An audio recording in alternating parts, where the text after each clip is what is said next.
Welcome, DCI Stevie Bertram from Police Scotland at our Scotland Against Modern Slavery podcast. We've done this a number of times, and Stevie's here to give us an update and an overview of what's happening with regards to policing in Scotland, convictions, and all the stuff that we normally talk about. So, welcome, Stevie. Thanks very much for joining us. No, thanks, Shannon. Thanks again for the invite. No problem at all. No problem at all. Okay, so let's get stuck in. I know it's been a busy time for you. Let's talk about the numbers from last year then. What have you saw? What's been happening in Scotland in 2024?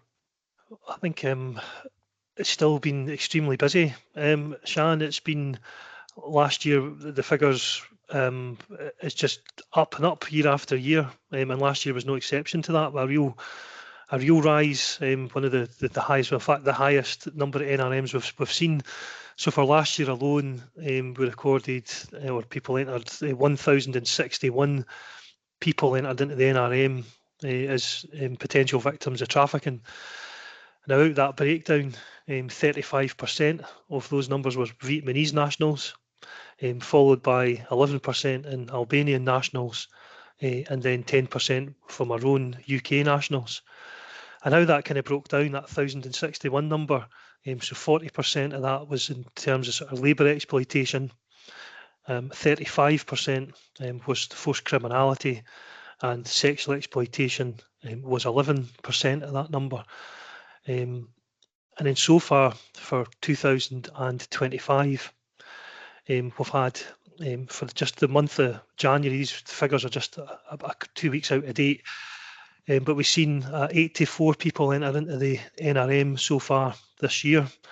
And again, this is a very similar pattern. Vietnamese nationals make up 44% of that 84, just about half, 9% Albanian, 12% UK nationals. And again, a very similar picture in terms of forced criminality at this point being the highest at 44%, labour exploitation at 38%, and sexual exploitation at 7%. So really worrying figures, still on the rise again. And the real worry for us is we look at the nationalities there, we look at, and I'll maybe kind of cover as we kind of talk into some of our own business, but it's only given us a certain snapshot of what those figures look like and what the issues look like. And I still believe that some of the Romanian nationals that we're seeing being trafficked are not entering the NRM, not given their consent to enter the NRM, and probably, for me, the most under-recorded sort of nationality that we're seeing being trafficked across Scotland just now. So this is, just to clarify about the National Referral Mechanism, the NRM, is the process when the first responder effectively identifies them potentially as a potential victim of trafficking, and then they enter the NRM system where the Scottish Government has a package of support that would come in place. Is that? Yeah, perfect. Yeah, spot on. Right. Okay. So when you mentioned Romanian nationals, they're refusing to be recognised as victims. So I'm making some assumptions. I'll probably just ask you about this. Is that they're showing all the signs of somebody who's been trafficked and exploited, but they're not accepting that they are? Absolutely, and I don't know if it's a case of kind of refusing or probably just not acknowledging that they are, or nervous or worried, about entering in. And the prize, probably example of that one, Shan, is, we deal with a lot of women that have been exploited through into prostitution.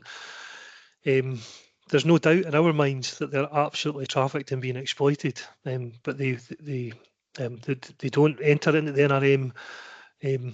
And there's some work for us to do in that space, in terms of how do maybe we could do things differently, maybe build confidence, a lack of trust. But we go back to, we think about things ourselves. If you go on holiday, if you're in another country, you don't know the rules, you don't speak the language, it must be quite scary and intimidating where, what do you do? Who do you trust? And that's just an area that we certainly need to overcome. And it's difficult. And there was I'm right recalling some of the conversations over the years, is that some nationalities have a distrust of police as well from wherever their home nation is, and so they see an officer in a uniform or mention the police, and that's it. They close up. 100%. And that can be. So a lot of the time there can be a bad experience, within a police force in their own country, but then equally, it's one of the holds that the traffickers will use, that the crime gangs will use, in terms of, if you tell the police, if you speak to the police, they'll arrest you. You'll be deported. And actually, our stance, it couldn't be any further from the truth from that side. If we encounter, for instance, taking that scenario, we encounter a woman that's been trafficked into prostitution and been exploited, we're not going to go and arrest them. It's going to be a case of we'll use our extensive kind of reach across partners to say, can someone help us here and get this woman out of the situation she's in, and then build that confidence and see if we can look at actually targeting the crime groups behind this, opposed to the woman that's been exploited. So a lot of those myths we need to overcome, and hopefully through a bit of time, and hopefully actually through podcasts like this, Shan, that we can get that message across. Okay, that's good. All right, and you mentioned Vietnamese nationals coming in, and I think anyone listening or watching I think it's very hard to forget the trailers, the lorry trailer story, and the poor Vietnamese nationals that were all found dead in the back of that trailer. Is it how they're travelling to Scotland? Is there a particular reason more broader, is there a specific attraction for those Vietnamese nationals to come here to Scotland once they enter the UK? Actually, it can be a bit of a complicated kind of road, Shan, to be honest. We see a lot of exploitation that happens in sort of Vietnam, where maybe some of the males and the females are maybe exploited in their own country or debt bonded, and ultimately will either pay or be sold, to come to the UK or elsewhere across the world. As horrendous as that sounds. And then, so for that aspect of maybe people smuggling, we do see, people that are organised sort of people smuggling into the UK, the small boats crossing in the back of the lorries, as you mentioned. And then when they arrive in the UK, that's probably where the actual trafficking point starts. Somebody's got a plan for a truckload or a small boat crossing of Vietnamese nationals. And it's those people about what is the plan? Is it going to be, going to cultivate cannabis and work in a cannabis farm? Is it going to be working in a nail bar? Is it going to be for sexual exploitation? That's the point there, that those people are kind of most vulnerable. And it's one of the areas that we'll work very closely with Home Office. Their jurisdiction is, looking at that immigration side, and our jurisdiction is very much focused on what happens within Scotland. And as you said earlier, with that NRM, the support network, I think Scotland is probably got the most support available to victims. So if you are, elsewhere in the UK, Scotland would be an attractive or the place to be, for getting that most support. The case, the case in Essex with the lorry and the trailer, I think there was 39 Vietnamese nationals that died in that.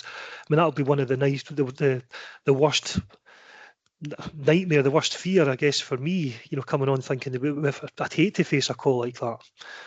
Just straying away from the Vietnamese very slightly, the end of last year in December, we had 14 Albanian nationals, 14 males that were recovered in the back of a cattle trailer coming into Scotland, over from Ireland.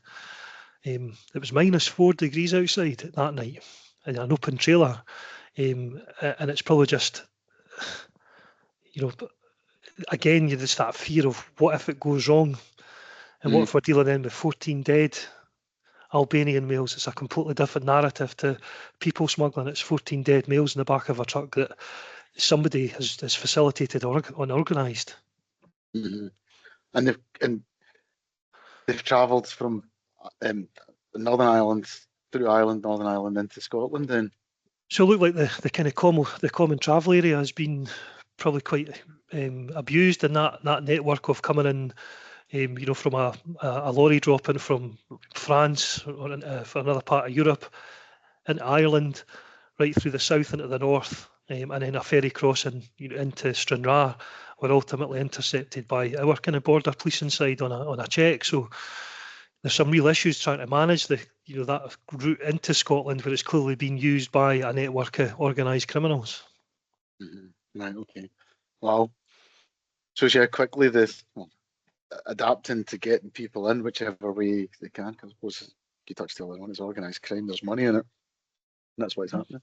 Absolutely. And that's the real worry, Shan. It is when you think about that international, when you look at the scale of that, it's people in Albania, people across Europe, people into Ireland, both north and south, and somebody, coming into Scotland. The worry for me is, we've got 14 males that come on the back of a truck. that God forbid, nothing happened to them, in terms of they didn't perish in the cold. But when they're here, somebody's got a plan for them. What was the plan for the 14? And that's the job that we'll kind of look at in terms of somebody had a list and somebody put an order, just like they were ordering anything else in terms of the crime. But this is a human being. And where were they going? Was it a cannabis farm, car wash, other sort of labour exploitation? But it's a real worry. I suppose you're absolutely right. It's thinking about it like that. They put an order in. Where is it? What was the end destination? Where was this end exploitation? What was that going to be? And also the danger of, as you say, that fear of your worst nightmare is 14 dead people in the back of a lorry that goes into death. It's frightening, absolutely frightening. That really is. Yeah. Okay. So we've covered a bit about the nationalities and what we're seeing, what's going on in Scotland, what's happened last year, record numbers. I could see that mounting up with the course of last year through the NRM. What's happening then with regards to convictions, Stevie? What's going on then? What you've seen with investigation and convictions in Scotland? So it's some of the things that we're working very closely with our colleagues in Crown Office to try and get the number of cases through and really get convictions. I know Crown Office are really dedicated to that as well. We got off to a good start this year. In January, just last month, we had a conviction for 5 sort of members of a crime group under Opera Cloyer.